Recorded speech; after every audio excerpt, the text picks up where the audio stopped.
Assalamualaikum warahmatullahi wabarakatuh. Kenalkan, nama saya Zaki Umar Ridwanul Azan dengan NIM C2C0231110.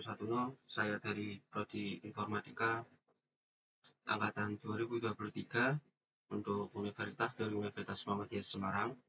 Di sini saya akan menjelaskan terkait hubungan logika polinomial regression dengan machine learning. Sebelumnya, kita harus tahu apa itu machine learning. Machine learning adalah mesin pembelajar yang dimana sebuah komputer kita beri data agar komputer mengolah data itu dan belajar dari data tersebut sehingga komputer bisa membuat keputusan dari data yang kita berikan. Selanjutnya kita akan membahas pengertian terkait polynomial regression. Polynomial regression atau disebut dengan regresi polinomial adalah salah satu bentuk regresi linear yang dimana fungsi polinomial adalah fungsi kuadratik mengacu pada nilai variabel independen ada yang bernilai pangkat 1, pangkat 2, pangkat n, dan seterusnya. Nilai 2 sering disebut dengan orde 2, pangkat 3 dengan orde 3, dan seterusnya. Jadi jika ada pangkat 4, maka menjadi orde 4. Analogi sederhananya itu, Budi punya titik-titik data di grafik, misalnya hubungan antara umur mobil dan harga jualnya. Kalau Budi menggambar garis lurus linear regression, hasilnya mungkin tidak pas karena data tersebut tidak membentuk garis lurus, tapi melengkung. Misalnya harga mobil turun cepat di awal, lalu melambat. Nah, polynomial regression membantu menggambar garis lengkung yang lebih cocok mengikuti pola data tersebut. Untuk bentuk matematikanya, linear regression ada Y sama dengan B0 plus B1 X. Untuk polynomial regression ada Y sama dengan B0 plus B1 X plus B2 X2 plus B3 X3 plus dan seterusnya. Untuk B0, B1, B2 hingga Bn adalah koefisien model yang dicari komputer. Jadi B0 itu yang dicari komputer tersebut. Untuk X adalah variabel yang kita inputkan dan Y adalah hasil dari prediksinya. Polynomial regression itu salah satu algoritma supervised learning. Perlu diketahui, machine learning ada dua jenis. Yang pertama ada supervised learning, belajar dari data yang sudah punya label atau jawaban. Misal, X dan Y sudah diketahui. Untuk unsupervised learning, belajar dari data tanpa label. Nah, polynomial regression termasuk dalam supervised learning karena kita punya data input berupa X dan outputnya Y.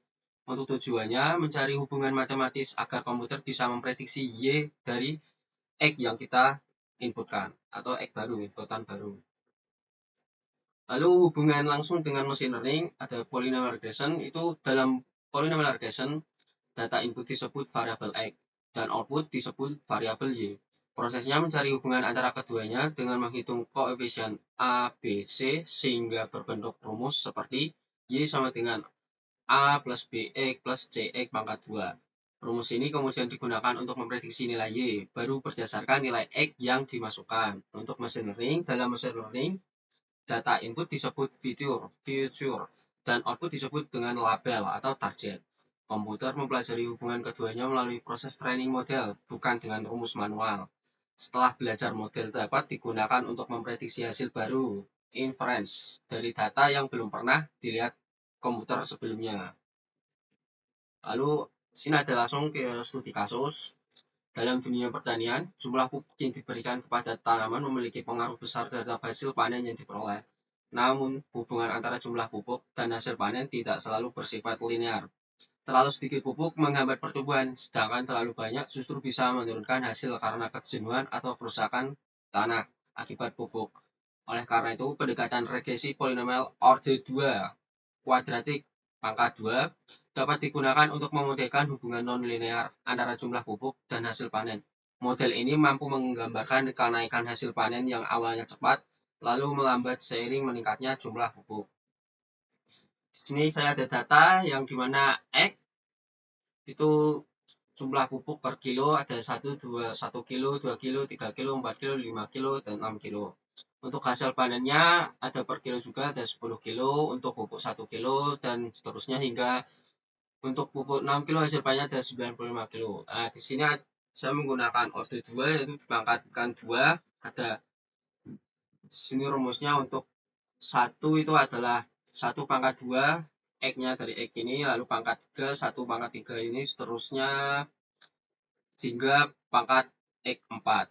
Lalu ada di sini X kali Y, di mana di sini jumlah pupuk dikali dengan hasil panen. Lalu ada X pangkat 2 kali Y. Di sini X yang telah dipangkatkan 2 dikali dengan hasil panen.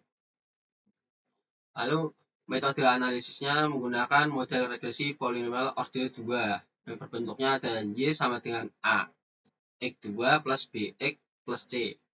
Untuk menyusun persamaan normal untuk mendapatkan nilai A, B, dan C, saya menggunakan X4, X3, X2, lalu ada X3, X2, X, X2, X, dan N. Ini adalah jumlah data yang diinput, sehingga menghasilkan X pangkat 2Y sama dengan X, Y, dan Y.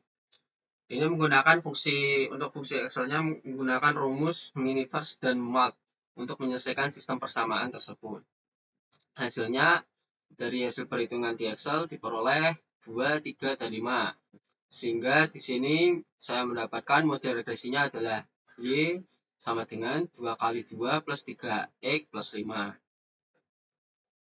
Untuk interpretasi model menunjukkan bahwa setiap kenaikan jumlah pupuk menghasilkan peningkatan hasil panen secara kuadratik. Awalnya kenaikan hasil cepat, dan semakin besar jumlah pupuk, pertumbuhan hasil juga meningkat dengan kecepatan lebih tinggi karena efek X2, X pangkat 2 kali 2. Sebagai contoh, untuk memprediksi hasil panen, jika jumlah pupuknya adalah 7 kg, maka rumusnya adalah 2 kali 7, 2 plus 3 kali 7 plus 5 sama dengan 124 kg. Ini datanya. Pertama, ini data yang sudah saya punya. Lalu saya lakukan kuadratik, dua order, hingga menghasilkan hingga pangkat 4. Lalu setelah itu, XY kita kalikan X dengan Y. Dan rumusnya adalah seperti ini di Excel ya.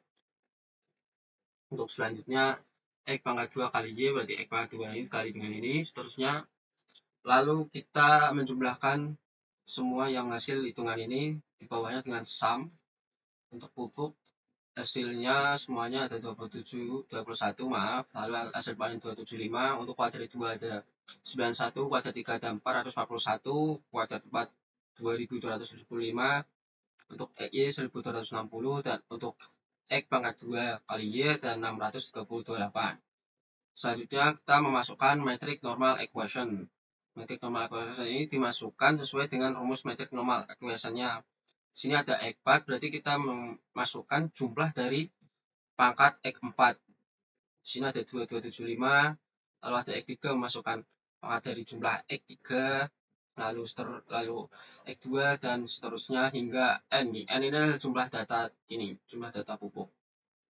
Setelah itu, setelah kita mendapatkan metrik normal equation, kita selanjutnya adalah mencari hasil, membuat tabel baru dengan isinya adalah X pangkat 2 kali Y. Di sini jumlahnya ada 6.398, lalu X kali Y ada 1.260. Untuk Y sendiri atau hasil panennya ada 275. Setelah itu kita lakukan perhitungan koefisien dengan menggunakan MMUL dan Miniverse. Untuk caranya sendiri, kita menggunakan array dengan MMUL, lalu kurung buka, Miniverse, kurung tutup, kita blok matrix normal equation, lalu kita kalikan dengan hasil ini, sehingga menghasilkan 2, 3, dan 5. Setelah itu, setelah kita mendapatkan ini, maka kita bisa menggunakan rumus P2 kali S2. S2 ini adalah jumlah data jumlah X yang ingin kita input, ditambah P3 plus kali S2 plus P4. Nah, di sini saya menggunakan menginput jumlah 7. Sehingga harusnya jadi seperti ini.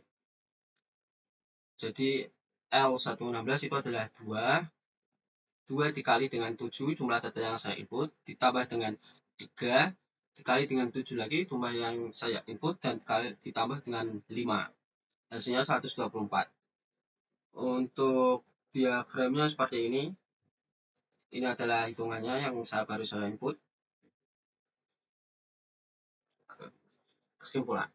Berdasarkan hasil analisis menggunakan regression polinomial orde 2 diperoleh model prediksi hasil panen terhadap jumlah pupuk sebagai berikut.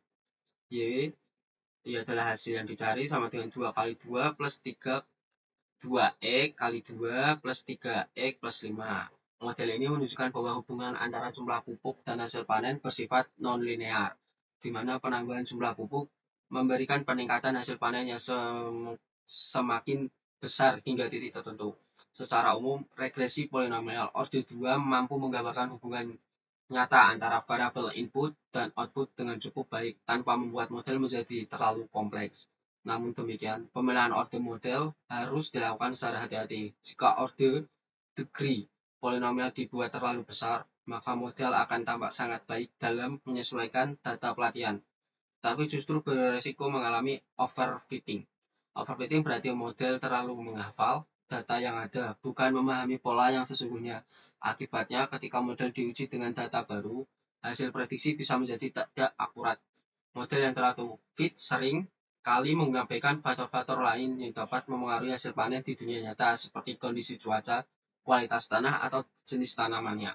Oleh karena itu, regresi polinomial orde 2 menjadi pilihan yang ideal untuk studi kasus ini karena cukup sederhana, mudah dihitung secara manual di Excel, dan tetap realistis dalam menggambarkan hubungan antar variabel. Sekian yang dapat saya jelaskan. Mungkin banyak yang kurang yang belum bisa saya jelaskan di sini. Saya mohon maaf. Dan jika ada yang bermanfaat dari penyampaian saya, bisa menjadi ilmu yang bermanfaat. Terima kasih.